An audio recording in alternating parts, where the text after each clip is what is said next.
Yung mga bagay na, di ba maraming bashers, minsan, ano yung mga bagay na ayaw mo talagang yung nasasaktan ka talaga sa mga bashers? Pag yung Ano yun? magulang ko na po yung inaano nila. Pag magulang na, mahirap pala ito. Mahirap pa sa biro pala pag magulang na. Pag magulang ko Pag magulang na, na, ano nyo, pag pamilya Pag, ka mag, na pag po magulang talaga, nasasaktan ka na. Opo. Pero pag ikaw lang, saka si Papa Eds, okay lang. Ano sa inyong dalawa, okay lang yon. Huwag lang sa magulang. Diba po, nawa ka ng lugod, oh. Si Kuya ba? Mahal mo mama mo, sa tatay mo. Gano'n mo kumahalang, sino mas mahal mo, papa mo, mama mo? Parehas po. Ha? Umiiyak na po mga kaibigan. Mayroon bang panahon na jealousy na umiiyak si nanay mo dahil sa mga bashers? Opo. Ha? Opo, Kuya ba? Yung nanay mo? Opo. Pag ako po yung binabash. Sabi ko po, alam lang po yung mga bashers. Ha?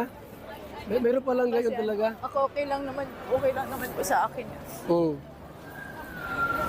Umiiyak din si mama mo. Opo. Ikaw naman, pag binabas si mama mo, umiiyak ka naman.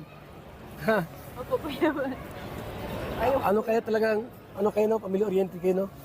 Talaga naroon yung pagmamahalan ninyo bilang anak at saka magnanay, magtatay. Pero mahal ka ng tatay mo.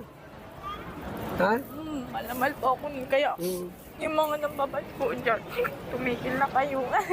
At least nalaman ko mula sa iyo na talagang tatay mo siya. Opo. Diba? Kasi narinig ko lang naman,